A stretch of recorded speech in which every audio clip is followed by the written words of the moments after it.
November 1944.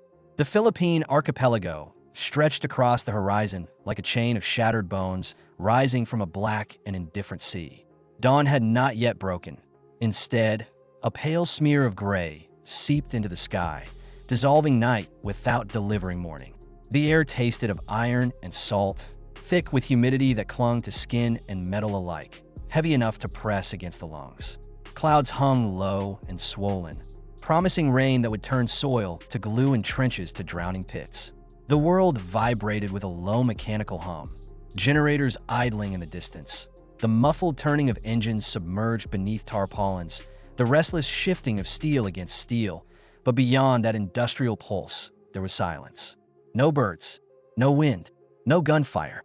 A silence so full and dense that it felt like a held breath stretched to the point of pain.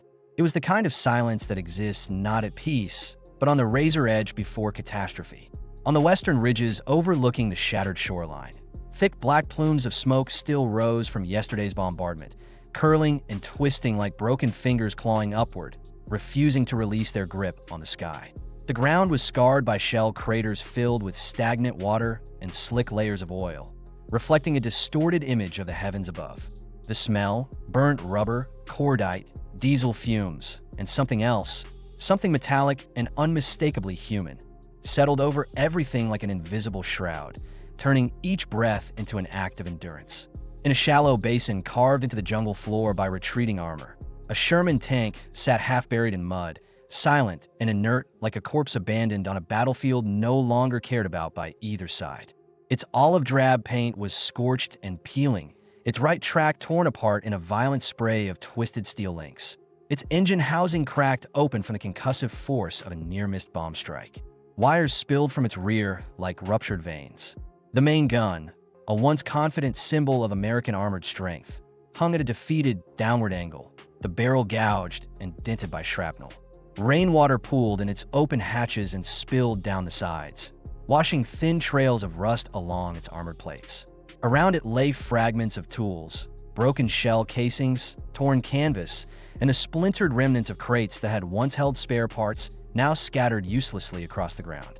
It looked less like a weapon and more like a monument to failure, a relic already outdated amid the relentless churn of war's machinery.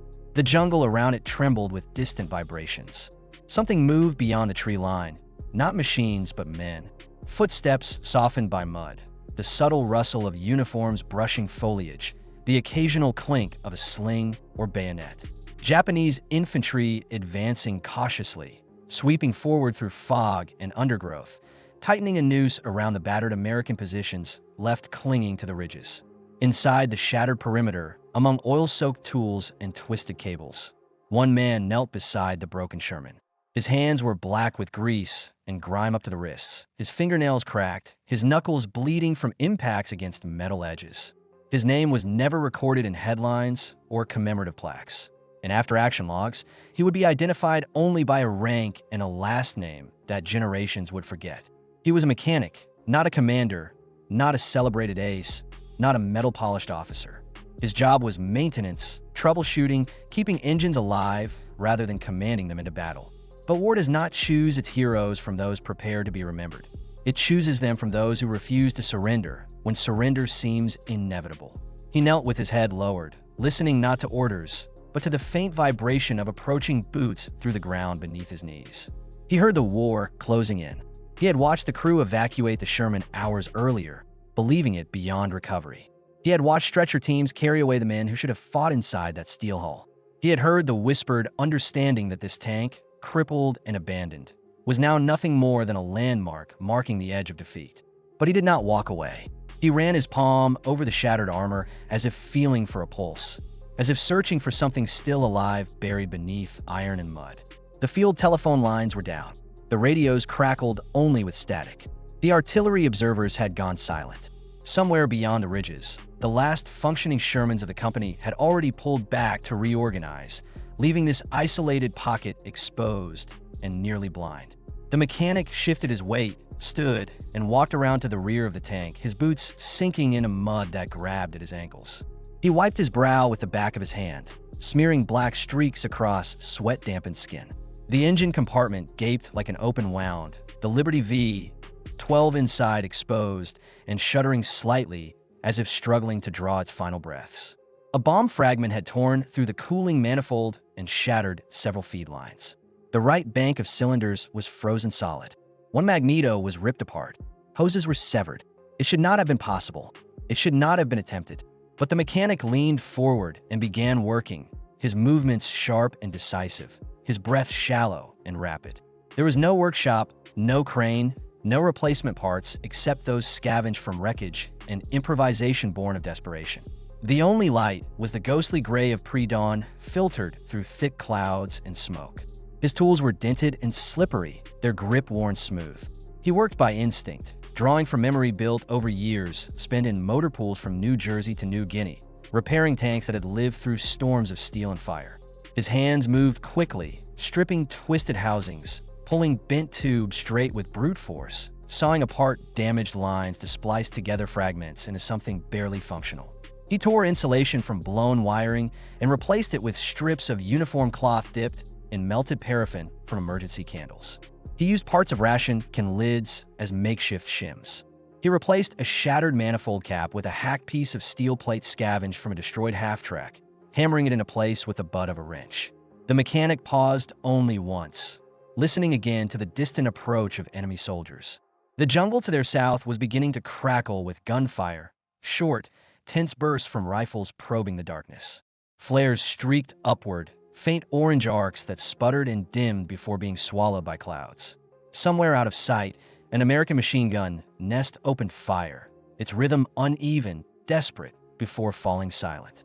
The mechanic closed his eyes for a moment, not in prayer, but in calculation. Time was collapsing around him. He leaned forward again, tightening bolts with trembling hands as sweat stung cuts and soaked into grease. A second crewman approached through the fog, limping, blood seeping through makeshift bandages tied around his ribs. He crouched beside the tank and spoke in a hoarse whisper barely audible above the steady percussion of distant artillery. The mechanic did not lift his head. He continued working, the wrench biting into metal, his voice a blunt rasp. "Keep watch. Tell me when they're close." The wounded man nodded and turned away, lifting a carbine to his shoulder, eyes fixed on the shadows beyond the broken tree line. The mechanic did not look up again. His world narrowed to a single objective. Not victory, not glory, ignition. He reached inside the compartment and grabbed the starter lever, fingers slipping from oil. He wiped them on his uniform, gripped again, and pulled. The engine coughed once, a broken exhale of steam and fumes, then fell silent. He spat into the dirt, adjusted the fuel linkage, checked the alignment of the patch lines, and pulled again, knuckles whitening with effort. This time the engine rumbled, sputtered, screamed in mechanical agony, and stuttered back into silence. A mortar round detonated somewhere nearby, showering mud and leaves over the wreck. The ground shook. The mechanic pulled again. The tank shuddered violently. The engine backfired with a deafening crack, black smoke erupting from the ruptured exhaust stack. The wounded crewman flinched, thinking a shell fire. The mechanic pulled again, harder body straining. A roar exploded from the engine bay, coughing and uneven, but alive, a jagged, snarling vibration that shook the ground beneath them. The tank trembled as if waking from death, metal plates rattling in protest, bolts vibrating, patched hoses quivering under pressure. Smoke poured out in thick, billowing clouds, filling the air with the choking stench of burning fuel and scorched oil. The mechanic staggered backward, chest heaving, his face streaked with sweat and soot and rain. He slapped the armored hull with his open palm, once hard, like striking the shoulder of a friend rising to its feet. The wounded crewman turned, eyes wide with disbelief. The mechanic climbed onto the hull and dropped through the open turret hatch into darkness that smelled of cordite, rust, dried blood, and gasoline. He reached for the controls, his hands shaking, and pressed the starter again from inside. The engine roared louder, steady now, a savage and uneven heartbeat pounding through steel ribs and welded bone. The whole tank lurched. The ground trembled. From the treeline came shouts in Japanese, urgent and sharp, their cadence accelerating with the realization that something impossible was happening before their eyes. When the engine roared back to life, fate shifted with its first breath. The Sherman shook violently as power surged unevenly through the damaged drivetrain. the hull rattling like a living thing dragged back from the edge of death. Warning lights flickered erratically across the interior panels, gauges trembling at redline levels. The entire machine vibrating with a metallic growl that sounded less like an engine and more like a wounded animal refusing to die. The mechanic gripped the controls, his arms trembling under the force of the vibration, teeth clenched as he forced the transmission lever forward. For a moment, nothing happened. The ruined right track sat motionless, half buried in mud and shattered stone, unable to move.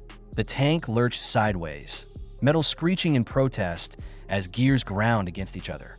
Sparks burst from a damaged contact panel above his head. The engine coughed and nearly stalled, the roar dropping into a desperate, choking rattle that shook his bones.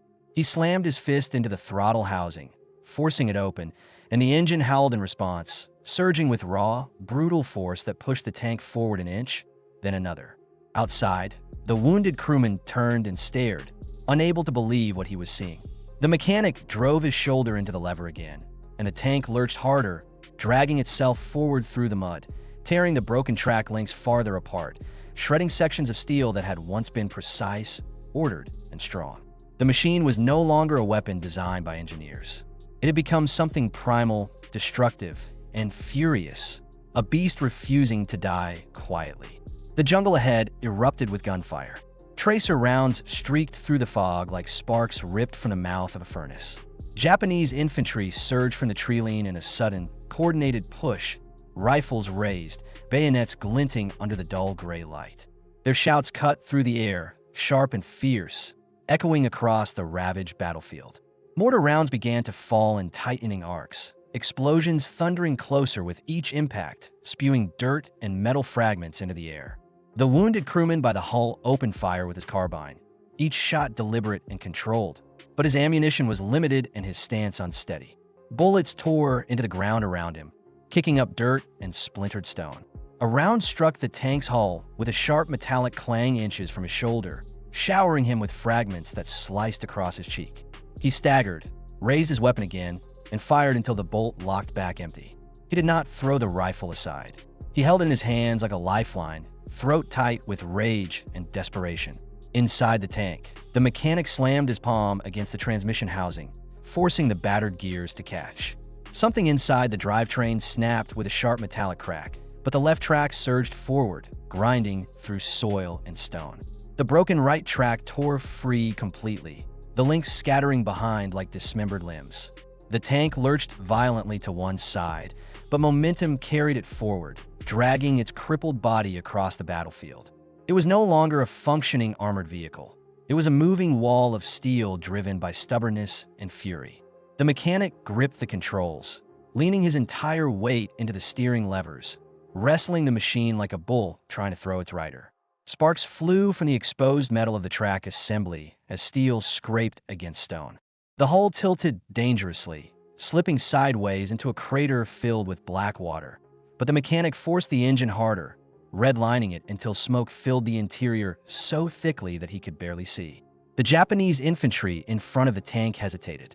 They had expected resistance, perhaps a firefight, but not a dead tank resurrected into motion. They stared in confusion, disbelief flickering across their faces, uncertainty spreading through their ranks like a ripple through tall grass. Fear is a strange thing on the battlefield. It can arrive without warning, born not from overwhelming power, but from the refusal of something to die when logic insists it should. The tank dragged itself forward another meter, then another, engine roaring with a sound so violent that it drowned out the rattle of machine gun fire. The mechanic lowered his head, wiped burning sweat from his eyes, and shoved the turret traverse mechanism with both hands. It groaned, resisted, and then turned slowly, painfully, inches at a time. The main gun shifted upward, trembling like the hands of a man trying to lift himself after a beating. The firing mechanism was damaged, the breech ring scarred from shrapnel, but the loader had prepared a single round before being evacuated, a high-explosive shell already seated in the chamber, waiting only for the hammer to fall. The mechanic reached for the trigger mechanism, fingers slipping on grime and blood. He heard footsteps closing rapidly outside, the wounded crewman collapsing against the hull, shouting warnings through the hatch. The mechanic did not respond. He braced himself, exhaled once, slow and steady, and pulled the firing lever. The tank bucked like an animal struck by lightning, the explosion within the breech chamber deafening inside the armored shell. The recoil rocked the entire chassis, shaking bolts loose and cracking weld seams. The round streaked across the battlefield and detonated in the midst of the advancing infantry, a violent eruption of fire and splintered metal that flung bodies into the air like ragdolls. The shockwave rippled outward, flattening foliage and scattering men who had thought themselves safe behind the jungle's cover. The screams that followed cut through the smoke like tearing fabric, raw, terrified, disbelieving. The mechanic re-gripped the controls before the echoes had faded. He forced the tank forward again, using the remaining track like a paddle, dragging the steel carcass in wide grinding arcs that chewed up soil and stone. He aimed the hull directly at the densest cluster of infantry, the tank turning into a battering ram of armored mass. Men scrambled to escape its path, tripping over roots, falling into mud, dropping weapons as panic overtook discipline. Some fired wildly at the tank, bullets sparking harmlessly against armor. Others threw grenades that bounced from the hull and detonated behind it, rocking the machine but failing to stop its advance. The tank plowed through underbrush, snapping saplings like twigs, pushing bodies aside like grass against a plow. The mechanic could not see clearly through the smoke and shattered periscope glass, but he did not need to. He felt the battlefield in the vibration of steel, the scream of gears, the shuddering impact as the hull struck obstacles and ground them beneath its weight. The wounded crewman clung to the rear hull, holding onto a welded handrail with blood-slick fingers, his face contorted with pain and adrenaline. When the tank reached a rise overlooking a shallow ravine, he dropped to the ground and crawled toward a fallen Japanese automatic rifle, dragging himself through mud and debris. He rolled onto his back, propped the weapon against a shattered tree stump, and opened fire into the ravine below, where another squad sprinted toward cover. His rounds cut through them, tearing through uniforms and flesh, sending them tumbling into the water below. His aim was steady, his breath short and ragged. He fired until the chamber clicked empty, then reached for another magazine with shaking hands. Inside the tank, the mechanic reached for the turret traverse again, forcing the mechanism to shift despite grinding resistance that felt like metal screaming. He aimed toward a machine gun, nest being set up behind a cluster of rocks. The loader's seat beside him was empty, streaked with blood. He reached down, grasped a shell by its base, and dragged it upward with a groan of effort that pulled at the muscles across his back like tearing cloth. He slammed the shell into the breech, locked it with a kick of his boot, and pulled the firing lever. The blast shook the tank violently, knocking tools from racks and shattering the last remaining gauge glass. The nest vanished in a cloud of pulverized stone and smoke. The mechanic gripped the firing handle again, but the breech did not open. The recoil system had seized, bent, and warped from the stress of battle damage. The main gun was finished. The tank roared anyway. The Japanese infantry regained some discipline, reorganizing into flanking positions, rifles raised. Officers shouted commands, swords lifted to direct lines of fire. Mortars began dropping shells again, explosions walking closer in tightening patterns. The wounded crewman shouted a warning, but the mechanic did not hesitate. He shifted the tank again, dragging its broken body sideways, grinding steel against rock until sparks flew in bright orange bursts. He positioned the hull between the wounded man and the advancing troops, turning the Sherman from a weapon into a shield. Bullets struck the armor in rapid succession, a storm of metallic impacts ringing through the interior like hail against a cathedral roof. The mechanic ducked instinctively, gripping the controls tighter, feeling the steel shudder as rounds ricocheted and flattened. Mortar fire intensified, smoke blooming across the ridge in thick, choking plumes. A shell detonated close enough to lift the tank 3 inches off the ground, slamming it down again with a force that rattled the mechanic's teeth and drove pain through his spine. But the engine kept running, screaming through damage and strain, held together by bolts, wire, willpower, and something that cannot be engineered: refusal. The mechanic did not look out the hatch. He stared ahead, eyes burning through smoke, breath ragged. He reached for the .50 caliber machine gun mounted atop the turret, but its ammo belts had been soaked in mud and water, jammed beyond immediate repair. He turned instead to the hull-mounted .30 caliber, grabbed the grips, and slammed the trigger. The gun erupted in a long, roaring stream of fire, brass casings raining across the floor, smoke choking the air, bullets ripping through advancing infantry and tearing through leaves and bodies alike. The recoil hammered into his shoulders with each burst, but he continued firing, sweeping the gun across the field, mowing down soldiers who darted between trees in desperate attempts to close the distance. The wounded crewman stood again, leaning against the hull, firing bursts with a captured automatic rifle until the barrel smoked and the woodstock burned against his hand. He shouted hoarsely, urging the mechanic on, urging himself not to collapse, urging fate to hold for one more minute. The explosions grew louder. The jungle screamed with gunfire. Smoke rolled across the battlefield until shapes disappeared and shadows moved blindly within it. The tank's engine began to sputter again, coughing in violent staccato bursts as fuel lines strained under pressure and overheating pistons hammered with uneven rhythm. The mechanic slammed the throttle again, forcing the engine to keep breathing, keep burning, keep fighting. The tank lurched forward, dragging itself like a wounded animal into the ravine below, crushing stones, wood, and bodies under its weight, descending with uncontrolled acceleration until it struck the opposite slope and shuddered to a halt. The battlefield fell silent for 3 long seconds, a silence thick and heavy, like the pause after a scream before the next breath. Smoke rolled away slowly, revealing stillness where chaos had been moments before. Bodies lay scattered across the ground in torn uniforms and broken helmets. Rifles floated in water whose surface rippled with drifting ash. Steam rose from craters and shattered trees. The tank rested half-buried in mud and rock, its engine coughing weakly, exhaust pouring in thin, ghostly trails. The mechanic pushed himself up from the gunner's seat, blood dripping from a cut above his eye, breath heaving. He looked through the cracked vision slit and saw movement. Japanese soldiers retreating, some dragging wounded, others staggering in shock. 28 enemy soldiers had fallen in the span of minutes at the hands of a man who was never trained to be a hero, inside a machine that should have been buried. War is not won only by strategy or firepower or command. Sometimes it is won in moments when one man refuses to let fate decide the ending. The ravine echoed with fading cries as the surviving Japanese troops withdrew into the jungle. Their retreat marked not by organized cadence, but by the stumbling chaos of men who had glimpsed death wearing unfamiliar colors. The mechanic exhaled slowly, his lungs burning from smoke and exhaustion, his chest heaving with the uneven rhythm of a man who had crossed the threshold between survival and oblivion and found himself still breathing. The tank around him groaned with settling metal, the engine coughing and sputtering like a dying heartbeat struggling to continue. Steam vented through cracks in the armor, rising in swirling tendrils that mixed with the drifting smoke from burned brush and shattered earth. The mechanic placed his hand on the instrument panel, feeling the warmth of the machine radiating through trembling steel, as if he were touching the chest of a living creature whose life depended on his will alone.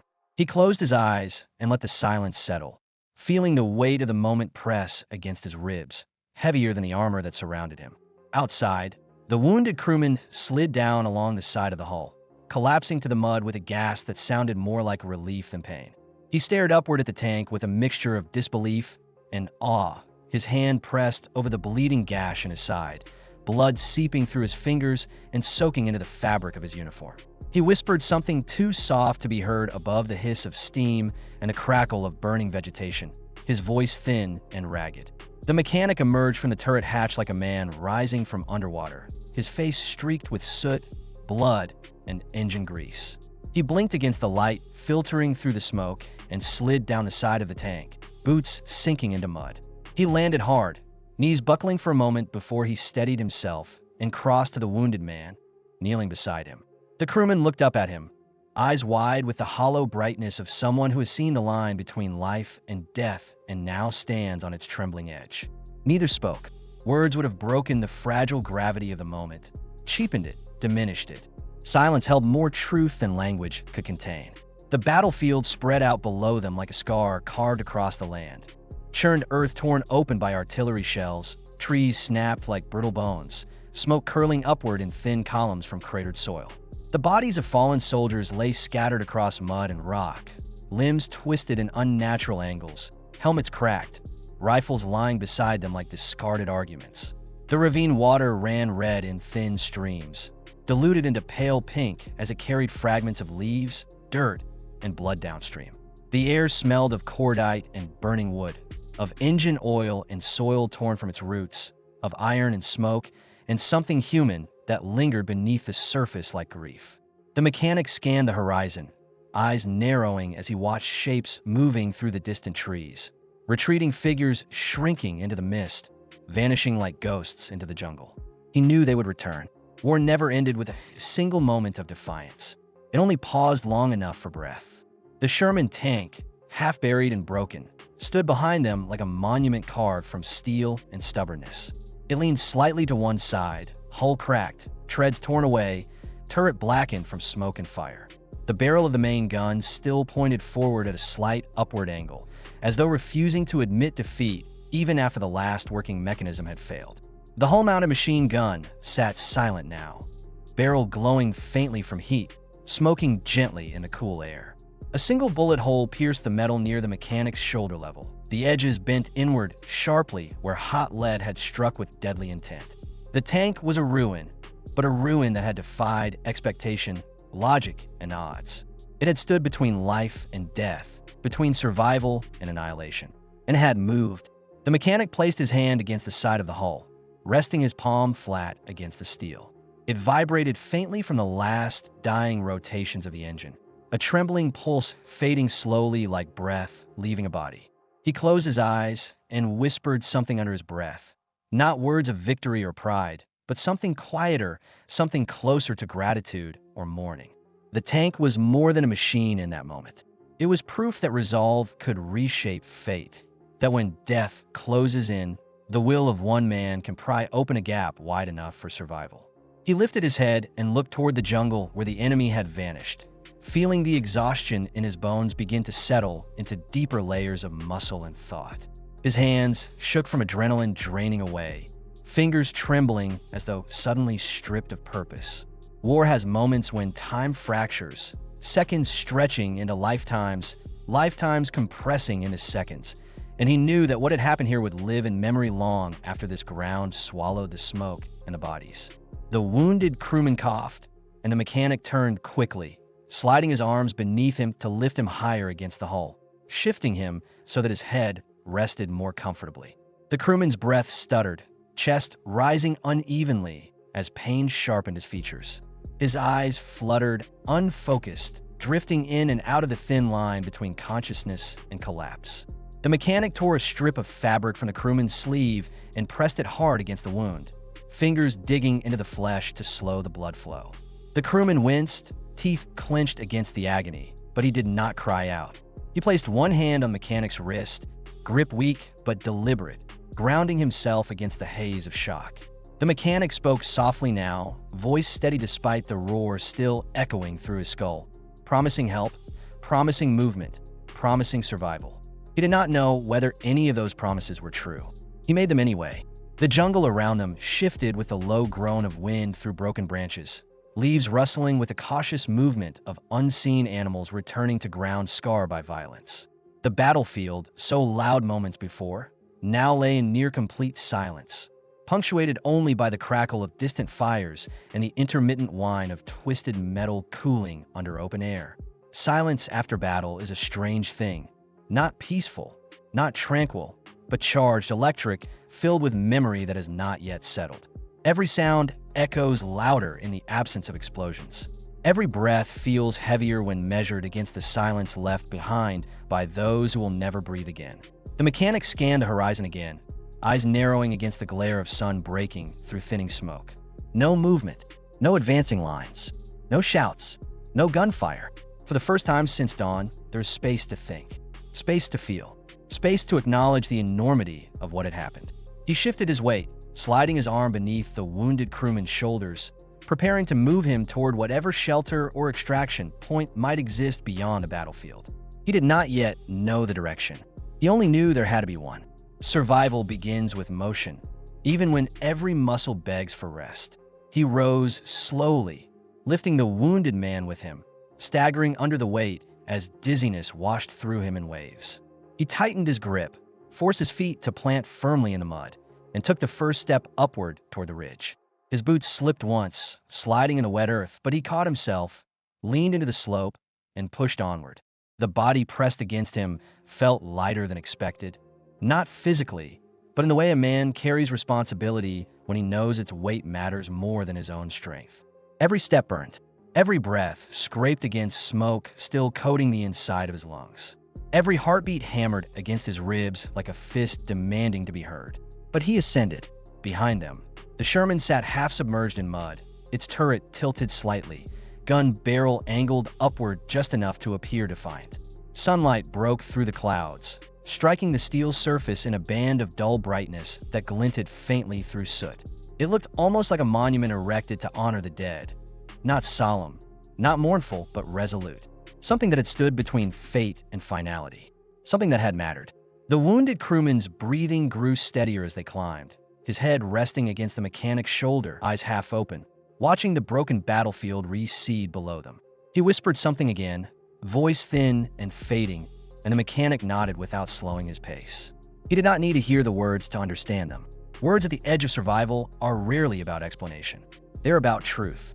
They reached the ridge and paused, the mechanic lowering the crewman carefully against the trunk of a shattered tree, leaning him into the rough bark so that he could rest while breath returned. The mechanic wiped sweat and blood from his forehead with the back of his hand, staring back across the battlefield. Smoke drifted upward like ghosts returning to the sky. The broken tank stood alone, silent and still. The enemy bodies lay scattered in twisted poses that reminded him more of abandoned marionettes than fallen soldiers. The jungle beyond the clearing shifted again in the wind, leaves whispering like distant voices. The mechanic listened for engines, for footsteps, for any sign that the silence would break again. There was none. War is not a single battle, or a single moment, or a single victory. It is a chain of choices made under pressure so great that the world seems narrowed to a pinhole of breath, instinct, and will. It is a space where logic collapses beneath urgency, and survival hangs by the threads of decisions made in seconds. And sometimes, rarely, the course of battle pivots not on strategy or command or overwhelming force, but on one man who refuses to let death decide the ending. The mechanic looked out across the wreckage, and the weight of that truth settled over him like dust settling after an explosion. He had not intended to become anything more than the man who repaired the machine. But machines break, people break, moments break, and when they break, someone must step forward into the space left behind. He looked down at his hands, trembling, blackened with grease, streaked with blood, both his own and others. They shook not from fear now, but from the release of everything held tightly while survival demanded stillness. He clenched them once, slowly, feeling strength return like water filling a cracked vessel. He turned to the wounded crewman and nodded once, a quiet promise that the moment was not the end. He lifted him again, bracing weight against his shoulder, and stepped away from the ridge.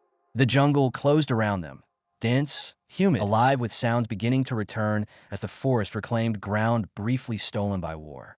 The path ahead was uncertain, fraught with unseen danger, shadowed by the probability of pursuit. But the mechanic continued forward, step after step, breath after breath, carrying the man who trusted him, leaving behind the broken steel that had carried them both through fire. He did not look back.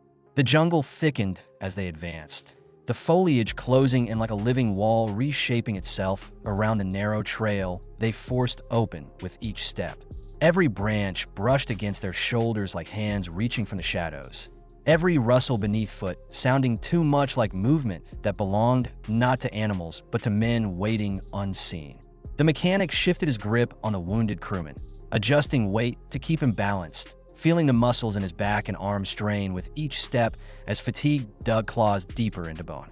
Sweat mixed with grime and dried blood, streaking his face in uneven lines that burned when salt reached open scrapes. His breath came in ragged bursts, chest aching as smoke remnants scraped the raw interior of his lungs. Yet he continued, boots sinking into damp soil, pressing onward through the oppressive humidity that clung to skin like wet cloth.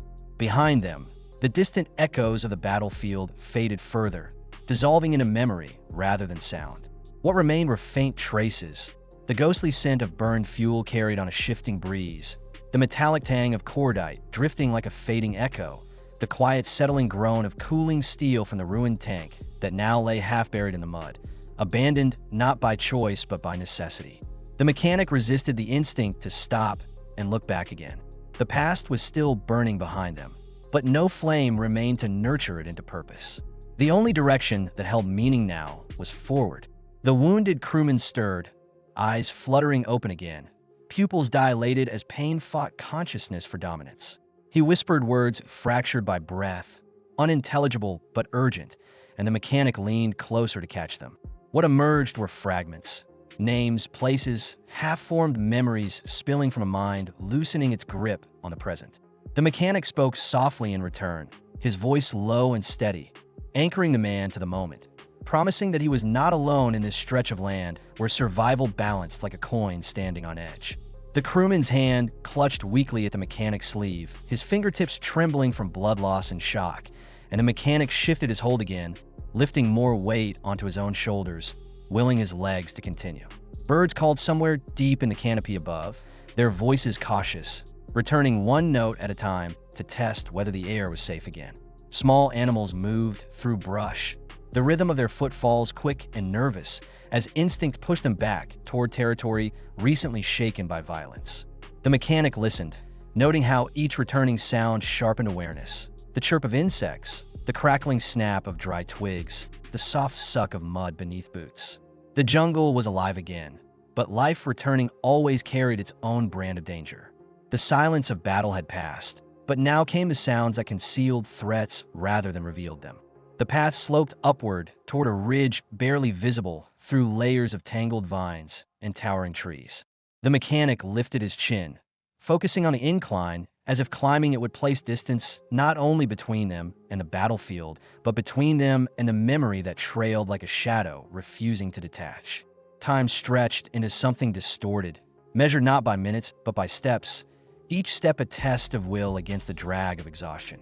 His muscles trembled, joints grinding, tendons burning as though frayed ropes barely holding tension. Still he moved, driven not by orders or strategy, but by the primal conviction that survival demanded motion and motion demanded refusal to stop.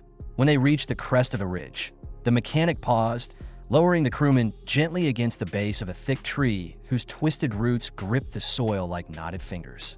The crewman's chest rose and fell in rapid, uneven pulses, breath rattling like loose metal caught in wind. His skin had grown pale beneath the sweat and dirt, lips tinged with the faint blue that signaled blood thinning too quickly to sustain warmth. The mechanic pressed his fingers to the makeshift bandage, feeling the steady seep of warmth through fabric. He knew the bleeding had not yet stopped. He knew time was narrowing. He knew the distance to safety was still unknown. But giving in was not an option carved into his mind. War had erased the luxury of certainty. What remained was persistence. He reached into a pocket sewn into the inner lining of his uniform, fingers closing around a small metal flask dented from impacts. He unscrewed the cap and pressed it to the crewman's lips, tilting gently until a few drops slid into his mouth. The crewman swallowed weakly, closing his eyes as if the taste of water was enough to convince the body to continue its fight. The mechanic drank next, a small mouthful that burned down his throat like liquid metal scraping away ash. He capped the flask and slid it back into the pocket, ensuring the weight remained balanced against his side. He wiped sweat from his brow again, smearing new streaks of dirt across skin already stained with the signatures of combat. The wind shifted, carrying with it a distant sound, faint, irregular, metallic. Not battle, not gunfire, something heavier, slower, echoing rhythmically through the trees as though traveling over uneven ground. The mechanic stiffened, head tilting slightly to isolate the direction, every muscle in his body tightening in anticipation. He held his breath, counting heartbeats between sounds, gauging distance. The noise reappeared, the unmistakable clanking rattle of tracked movement, far but approaching. A tank, but not the one he had left behind. Another. Friend or enemy was a question with no immediate answer. He moved quickly, crouching to brace the crewman more securely, shifting him deeper into the shadow of the tree's trunk. He scanned the ridge's edge through gaps between branches, searching the jungle below for the source of the sound. The noise grew louder, accompanied now by the hum of an engine laboring under strain, the grinding of gears adjusting to incline, the rhythmic pound of metal links colliding with ground. The mechanic's pulse quickened, breath shortening, instinct coiling like a spring wound too tightly. He reached for the sidearm at his hip, a weapon small and nearly insignificant compared to the steel that had carried him moments earlier, and thumbed the safety silently. He did not raise it yet. A pistol against armor was an argument lost before spoken, but instinct demanded readiness. The sound rose, cresting the slope like a wave, and then, through the trees a shape emerged, massive, rolling forward with deliberate weight. Sunlight glinted off the steel flank, revealing ochre paint dulled by mud and wear, a silhouette familiar and unmistakable. Not Japanese, American. Another Sherman, battered but intact, its turret sweeping slowly back and forth, machine gun scanning the ridgeline. A white star emblazoned on the side appeared through drifting foliage like an emblem of breath after suffocation. The mechanic exhaled, a sound halfway between relief and release, lowering the pistol to his side as tension drained from his shoulders in a sudden collapse of rigidity. The tank halted 20 yards below, engine rumbling like a low growl. A hatch clattered open, and a figure emerged, helmeted, uniform smeared with dirt, face drawn tight beneath sweat and urgency. The man shouted something up the ridge, voice muted by distance, but filled with enough force to penetrate the dense air. The mechanic cupped one hand to his mouth and shouted back, the sound raw and ragged, echoing through the trees. The figure below raised an arm in acknowledgement, then signaled to others concealed within the steel belly of the tank. The engine roared again, treads grinding forward as the machine began its ascent toward the ridge. The mechanic knelt beside the wounded crewman once more, hand resting firmly on his shoulder, steadying him as movement brought new pain to the surface. The crewman's eyes opened slowly, struggling to focus, widening with sudden clarity as he followed the mechanic's gaze downward. His lips parted in a faint smile, brief and fragile, but real, a flicker of light piercing the haze that had clouded him since the battlefield. He exhaled shakily, breath releasing tension stored too long, muscles loosening under the weight of relief. The tank reached them, brakes screeching lightly as treads ground into soil. The crew leapt from the hull, two men rushing forward, boots pounding against earth, expressions shifting from alert readiness to disbelief as they saw the mechanic and the state of the crewman he held. Hands reached down, strong hands gripping shoulders and arms, lifting weight carefully, securing the wounded man between them with efficiency born of repetition. The mechanic stood slowly, knees momentarily trembling from release, and allowed himself to lean back against the rough bark of the tree for a single breath, closing his eyes as noise surrounded him once again. Voices shouting orders, metal clanging, boots moving, urgent motion replacing the stillness. The tank commander approached, removing his helmet and wiping grit from his forehead with the back of his hand. He scanned the mechanic's face, eyes narrowing with the unspoken question of what had happened, but the answer was already visible around them.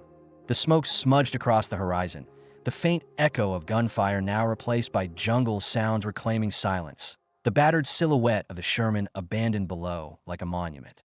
The commander placed one hand briefly on the mechanic's shoulder. Not a congratulation, not an apology, simply acknowledgement. A gesture that carried more than words could hold. The mechanic nodded once, slow, resolute. There would be time later to speak, time to recount, time to understand the full shape of what had transpired in the ravine where steel had refused to die and one man had pushed the boundary of survival beyond reason. But now motion mattered again. Life demanded movement. He pushed off from the tree, straightening his back, breath returning steadier, muscles tightening with renewed purpose. He stepped toward the tank, boots sinking into mud, hands brushing against steel warm from exertion, climbing the hull with practiced ease.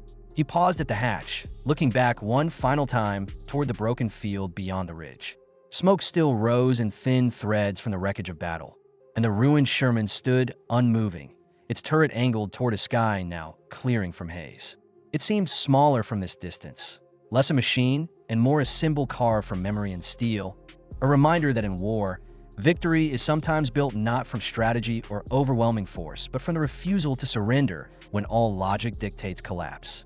He dropped into the hatch, the metal interior swallowing him in a familiar embrace of confined space, oil-scented air, and engine vibration. The tank lurched forward, treads clattering against stone, engine rumbling as it carried them away from the ridge, away from the battlefield, into a future still uncertain but possible now, carved open by one act of defiance against inevitability. The jungle closed behind them, erasing the path as though swallowing the story into silence. The mechanic exhaled slowly, letting his eyes close for a moment as the tank carried him onward. He did not need to look back anymore. The engine's vibration settled into a steady rhythm that reverberated through the steel walls, a deep mechanical heartbeat matching the cadence of wheels grinding against uneven ground. Inside the hull, the air was dense with heat and the smell of fuel, hydraulic oil, and burnt powder residue, trapped in the metal seems like a permanent signature of conflict. The mechanic rested one hand on the interior support rail to steady himself as the Sherman surged forward, each jolt sending a shiver through his bones, already worn thin by exhaustion. The dim light filtering through the small viewing slits cast narrow bands across his face, illuminating dirt and dried blood caked into the lines around his eyes, marking the hours spent clawing survival from the edge of collapse. He inhaled deeply, letting the familiar industrial scent fill his lungs like an anchor, pulling him back to something solid and real, something that was not defined by fear or uncertainty. Across from him, the wounded crewman lay secured between stacked rations and stacked ammunition crates. His body braced carefully against the interior curve of the hull to minimize movement.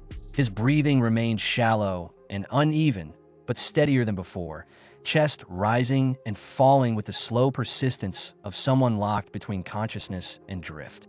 The mechanic watched the faint tremor along the crewman's jaw, the twitch of fingers curling instinctively toward his chest as though gripping controls that were no longer there. Memories of the wreck returned unbidden. The explosion of flame bursting from the engine compartment, the screaming grind of treads seizing under torque, the shockwave hurling steel fragments like thrown knives, the choking smoke filling the turret chamber as vision narrowed to a tunnel barely wide enough to contain survival. He remembered hauling the hatch open with fingers slick with blood and oil, the weight of the unconscious body refusing gravity's orders, the deafening silence from voices that would never answer again. He forced the memory away, jaw tightening as the tank jolted over another incline. The commander leaned down from the turret ring, one hand gripping the edge of the hatch, the other steadying himself against the rocking motion. Dirt streaked across his face in uneven patches, sweat darkening the collar of his uniform. His voice carried over the rumble of the engine in a sharp, controlled tone shaped by urgency. They were moving toward the rally point, regrouping with armored units that had managed to break through the ambush zone. The battlefield they had left behind was not the end of the engagement, but a fracture point in something larger, a clash still unfolding across the jungle in scattered shockwaves. The mechanic nodded once, absorbing information without responding aloud. Words felt unnecessary, fragile, insufficient to contain the weight pressing against them from all sides. Outside, the jungle rushed past in streaks of green and shadow visible through the viewing slit. Sunlight cut through the canopy in fragmented beams, scattering across the tank's armor like broken glass. Branches whipped against the sides, scraping in rough arcs that produced a rasping screech of metal against bark. The ground shifted unevenly beneath the treads, mud sucking at steel with hungry resistance, then releasing with a wet slap of displaced earth. Every motion seemed amplified within the confined space. The whine of gears adjusting torque, the percussion of loose equipment rattling, the guttural roar of the engine swallowing silence whole. Inside, body swayed in synchronized rhythm, bracing instinctively against each shift. The mechanic's thoughts drifted uninvited to the men he had left behind, faces now carved into memory rather than reality, names he would carry as weight rather than comradeship. Their voices echoed in fragments stitched to sound without meaning, overlapping like distant radio signals struggling through static. He felt the familiar ache beneath those recollections, a tightening in his chest, not from exertion, but from the silent ledger war carved into the soul, with each loss recorded without ceremony. He pressed his palm against the cool steel wall beside him, grounding himself in the unfeeling solidity of metal, something that could withstand pressure without breaking. The tank slowed abruptly, gears downshifting with a grinding protest that shook the hull. The interior light flickered as the engine's pitch altered, transitioning from relentless advance to cautious approach. Voices rose from outside. Low orders exchanged, short and clipped, urgency wrapped in discipline. The commander disappeared through the hatch, boots clanging against metal rungs as he descended to join the crew below. The mechanic moved closer to the gunner's position, peering through the narrow slit at the clearing emerging ahead. Sunlight opened across a wide patch of ground where two more Shermans stood angled defensively, their turrets pointed outward toward the jungle wall, machine gun mounts positioned with precision formed through repetition rather than thought. Infantry clustered behind them, weapons poised, helmets low, faces drawn tight like taut wire. The scene vibrated with tension, held just short of rupture. The tank eased to a halt alongside the nearest armored unit, treads locking into place with a sharp metallic snap. The crew disembarked, boots hitting soil in rapid succession, forming a protective perimeter around the wounded man as they lifted him carefully from the interior. The mechanic climbed out last, gripping the edge of the hatch to pull himself into open air. Sunlight hit his face, harsh and unfiltered, forcing his eyes to narrow against brightness that felt foreign after the dim, claustrophobic interior of the tank. The shift from enclosed pressure to open stillness left him momentarily disoriented, breath catching as the world expanded again. He stepped down onto the ground, boots sinking slightly into soil, softened by moisture. The other crewmen carried the wounded man toward a makeshift medical tent assembled from camouflage tarps stretched across wooden stakes. The mechanic followed, steps slow but steady, hands resting against his thighs to quiet the tremor, running through muscles pushed past reasonable limits. The tent brimmed with activity. Medics moving quickly, hands stained with antiseptic-tinged red, voices issuing orders layered with urgency and clipped efficiency. The wounded man was lowered onto a stretcher, medics converging around him with equipment already prepared. The mechanic stepped back, giving space, watching as gauze was peeled away, revealing the dark well of injury beneath blood-soaked fabric. The crewman groaned, breath catching in pain, and one medic placed a hand on his shoulder while another pressed a needle into his arm with practiced precision. The mechanic turned away, inhaling slowly through his nose, letting breath settle in his chest like weight, redistributing. He moved toward the edge of the clearing, sinking to one knee beside the track marks left by the advancing armor, fingers brushing the indentation in the earth. The tracks formed lines leading in multiple directions, mapping a history not yet written, carved into soil as testimony to movement that would reshape the landscape again before the day ended.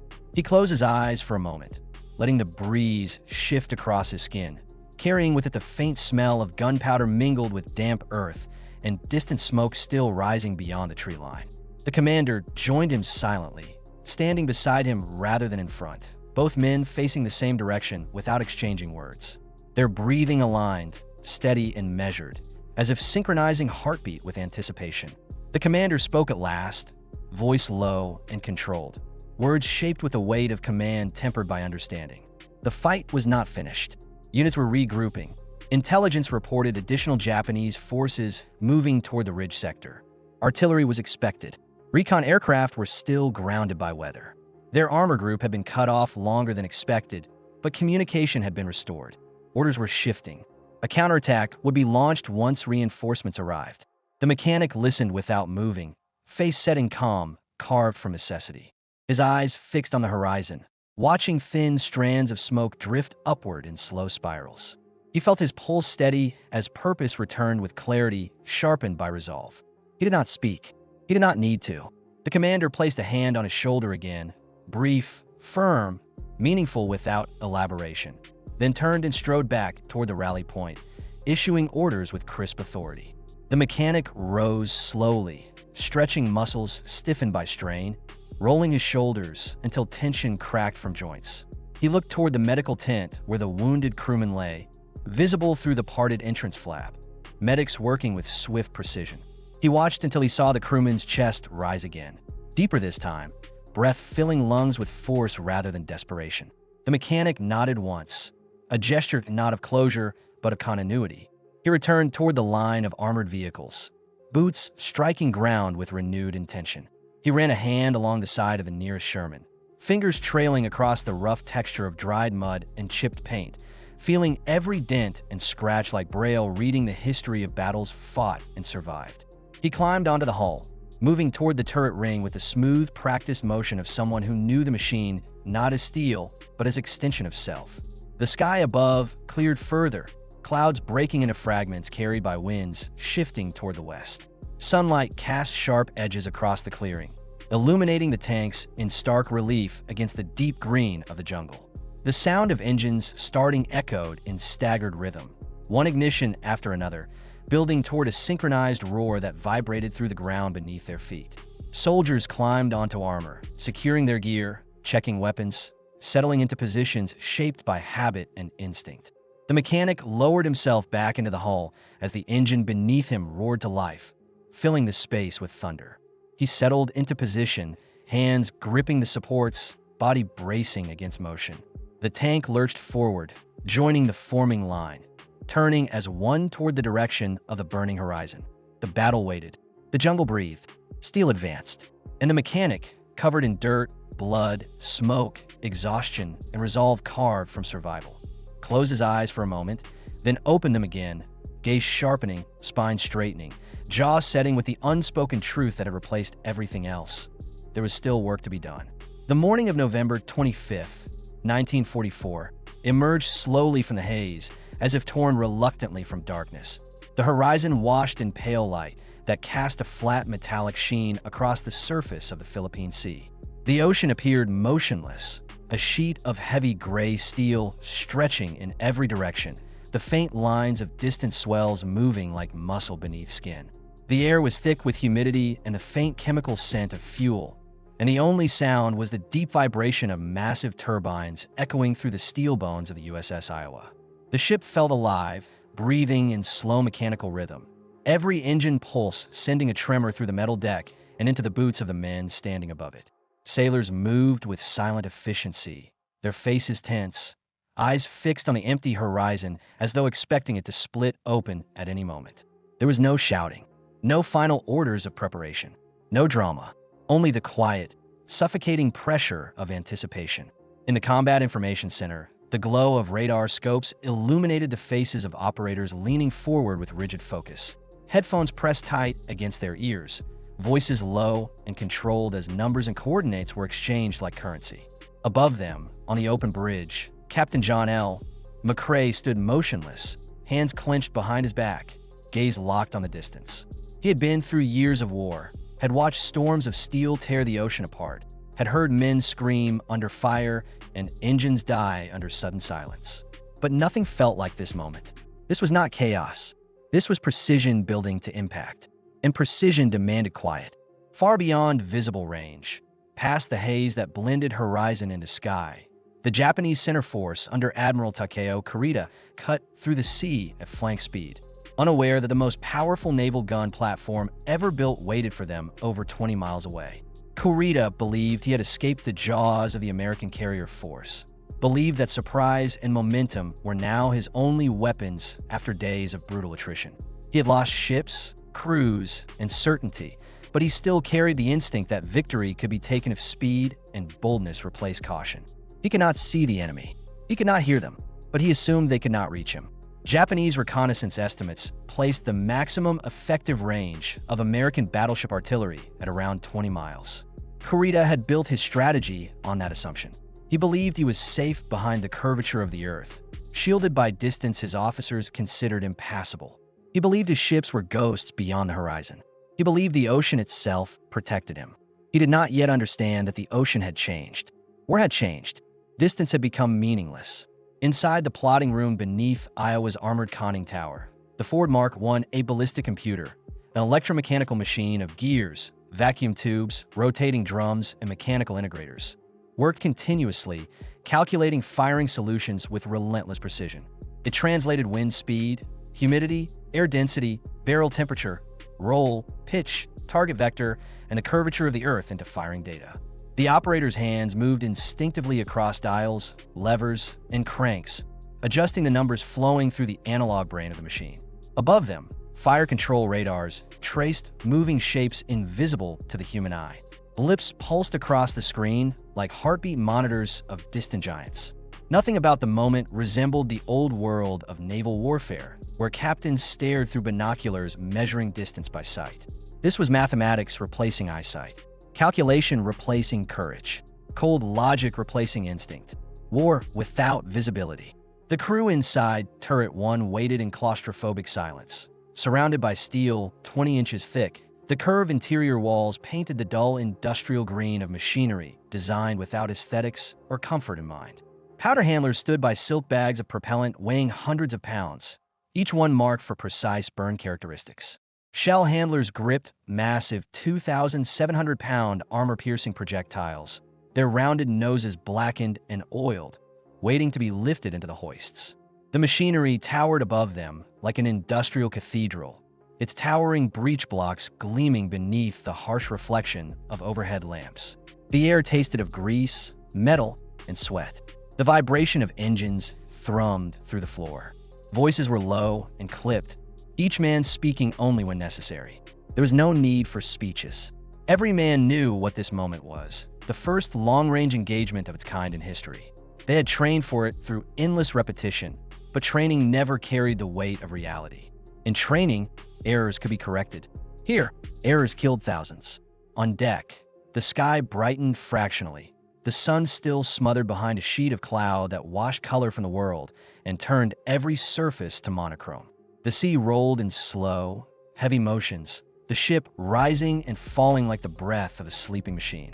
Lookouts scanned the horizon through binoculars that revealed nothing but gray water and gray sky.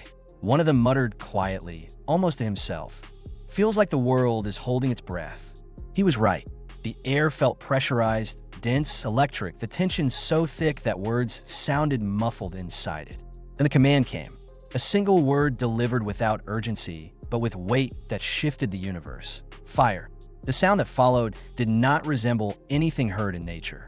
The ship convulsed as the three forward guns discharged simultaneously, a force like a tectonic shift tearing through steel. The deck shook violently, cables rattling, plates groaning, every bolt and rivet vibrating under the sudden, catastrophic release of pressure. Flame erupted from the muzzles in blinding yellow-white bursts, expanding outward into smoke so thick it swallowed the bow. The shockwave hit like a physical punch, battering the lungs and rattling teeth, a thunderclap that rolled across the sea with the weight of an earthquake. Sailors instinctively tightened grips on rails and equipment as the concussion hammered their bodies. On nearby escort ships, crews flinched from the blast wave even though they expected it. Water exploded upward in a geyser of white spray as the force of the shot depressed the ocean's surface beneath it. The projectiles surged into the sky faster than the eye could track, each shell longer than a man and heavier than a car, blasting upward on a high-arc trajectory that stretched more than 23 miles toward an enemy that could not see them coming. The shells climbed into the upper atmosphere, disappearing briefly into cloud cover, leaving faint white streaks behind them like scars cut across the sky.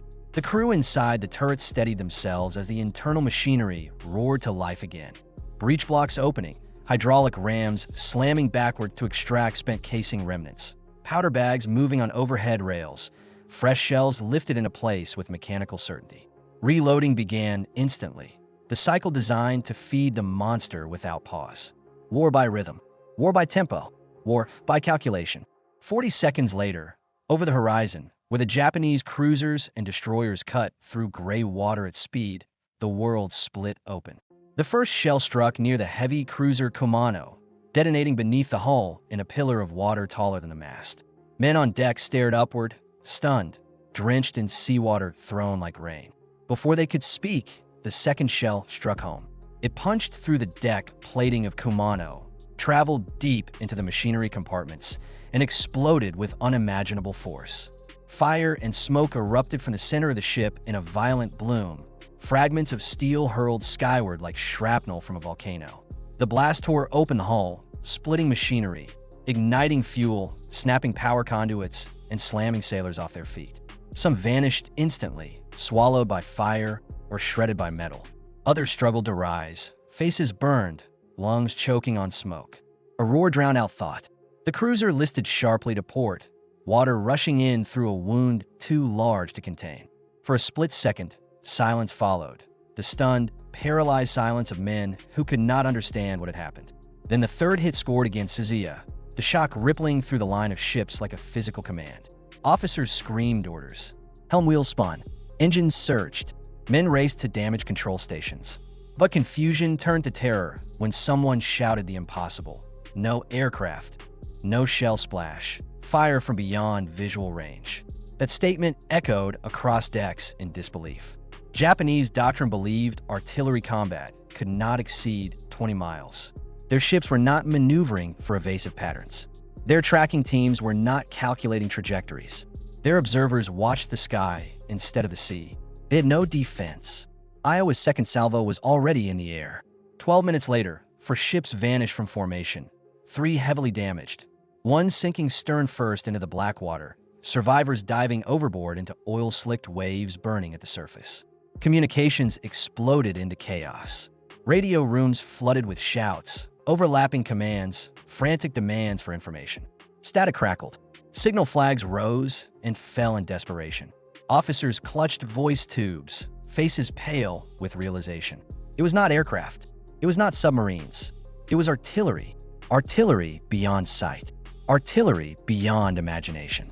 On the Iowa, there were no cheers, no celebration, no triumphant shouting, only the steady rhythm of machines cycling, the unbroken concentration of fire control teams recalibrating trajectories, adjusting micro-angles measured in fractions of degrees. The guns thundered again, and again, and again. Each blast shook the ship like a heartbeat accelerating under adrenaline. Each recoil slammed metal backward into hydraulic buffers. Each shockwave rippled across the water, leaving a white, expanding ring. The horizon flickered with orange flashes barely visible through haze but unmistakable in shape. Ships dying. The Japanese commanders stood frozen, staring through binoculars at explosions they could not trace. Kurita's face tightened with disbelief, breath shallow, hands gripping the railing until his knuckles whitened. He had expected close combat, torpedo runs, carrier battles, the clash of steel against steel within sight. Instead, he watched ships die without ever seeing their enemy. There is no courage against the invisible. There is only fear, and fear spread faster than fire. He whispered the only words he could find. This is impossible. And in that moment, he understood the truth that changed everything. War had moved beyond honor, beyond bravery, beyond tradition, beyond the horizon. On the American decks, men stood silent, the shockwave of each firing cycle pushing against their chests like the force of storm. Officers checked watches and firing charts, calculating the collapse of enemy formation in precise increments. The battle lasted minutes, not hours, minutes. When the guns finally ceased, smoke lingered around the barrels like breath from sleeping beasts. The sea was quiet again, except for distant echoes rolling back across the water like thunder fading into mountains. For ships gone, thousands of men lost, no American casualties, no enemy ever seen. The Japanese had fought for honor. The Americans had fought for precision, and precision won. The silence after the last salvo hung over the Philippine Sea like a shroud, so heavy and dense that even the wind seemed unwilling to move. The guns of the USS Iowa cooled slowly, heat rippling from the massive barrels in wavering lines that twisted the air. Smoke drifted in thin gray sheets across the deck, clinging to steel, settling in the seams of the ship like fine ash. Men stood motionless, hands still, gripping rails and equipment, breathing hard, not because of exertion, but because silence after violence always steals breath. The battle that had unfolded did not feel like a victory shouted over flames. It felt like a realization, a revelation, a transformation. The sea stretched empty again, a quiet horizon unbroken by sails, masts, or gunfire. Somewhere beyond that horizon, survivors floated in fuel-slicked water, clinging to debris made from the bones of ships that no longer existed. Somewhere beneath the waves, thousands of men sank into darkness, sealed inside steel that would never rise again. There was no cheering on the Iowa, no outcry of triumph, no celebration, only the heavy weight of knowing that something irreversible had just been proven. Distance had died. The ocean was no longer a barrier. The horizon no longer offered safety. The idea of war itself had changed. The radio rooms aboard American ships received fragmentary transmissions, broken Japanese signals, static-riddled reports, desperate calls for assistance that dissolved into incoherence. The voices carried confusion, fear, disbelief. No one understood what had happened. No one could comprehend artillery fire from beyond sight. The human mind seeks explanation, and when none can be found, terror fills the void. On Japanese decks, officers stood amid flames and twisted steel, staring into the sky as if expecting aircraft to appear. None came. They searched the clouds for shapes. None existed. They peered through binoculars toward the horizon. Nothing. Only the quiet line between worlds. Some cried out that the Americans wielded gods. Some believed a new secret weapon had been unleashed. Some prayed. Some stood silent, their faces blank with shock, knowing they had witnessed a kind of death that stripped meaning from every doctrine of courage and sacrifice they had been taught. The samurai code had no instructions for dying without seeing one's enemy. When darkness fell, smoke hung over the sea in long, drifting swaths, illuminated by scattered, burning debris still flickering on the water surface. Oil burned in ribbons, stretching across the waves like torn black cloth, catching sparks. The smell of fuel and scorched metal clung to the air like poison. The sea rolled without sympathy, swallowing wreckage, spreading flames into dissipating lines that flickered and died. Pieces of ships, twisted plating, splintered beams, fragments of hull identifiers, floated alongside life rafts overloaded with sailors coughing through chemical smoke and oil foam coating their faces. Some whispered prayers. Some wept. Some stared at nothing. Shock erased time, turning minutes into hours and memory into blur. Rescue ships moved cautiously toward the devastation, searchlights cutting slow arcs across the broken surface. Rescue was mercy, but mercy had no voice. It moved quietly, pulling men from water, lifting bodies that had grown cold, carrying survivors whose eyes stared wide and unblinking at images burned into them permanently. No one shouted orders. No one spoke of victory. The dead do not cheer, and those who survive do not cheer in their presence. News traveled quickly through the American fleet, moving from ship to ship in hushed, disbelieving tones. Officers gathered in strategic rooms under dim light, studying charts where enemy positions once existed. Where ink marked cruisers and destroyers hours earlier, now there were empty spaces. Lines representing formations ended abruptly in blank white. Entire columns erased. Military reports read like fragments. Target neutralized, hull rupture catastrophic, fire uncontrollable, sinking confirmed. Yet none of these sterile words captured the truth, the suddenness, the violence, the precision, the silence. Battles once defined by hours of cannon fire, close maneuvering, and visible destruction had collapsed into a mathematically exact event lasting only minutes. War had shed its old identity. Heroism and close combat no longer determined outcomes. Machinery and calculation did. The age of the warrior died without announcement, replaced by the age of range. In Tokyo, intelligence analysts reviewed incoming field reports, tables of numbers, eyewitness accounts fragmented by damage and panic. Nothing aligned with existing doctrine. Officials demanded explanation. Admirals demanded answers. Engineers insisted the event was impossible, demanding proof of aircraft or torpedoes or sabotage. No one accepted artillery as an explanation. Not because the facts were unclear, but because the truth was unbearable. A weapon capable of striking from beyond sight negated strategy, nullified formations, rendered defenses meaningless. A weapon that killed without being seen removed the logic of bravery. The idea that men could fight with honor became fiction. The empire that believed spirit could overcome steel discovered steel had evolved into something spirit could not reach. In the corridors of Naval Command, silence spread. Officers stood over maps, hands pressed flat against the wood, shoulders heavy, staring at symbols that represented ships now at the bottom of the sea. Pride collapsed into shock. Shock into dread. Dread into silence.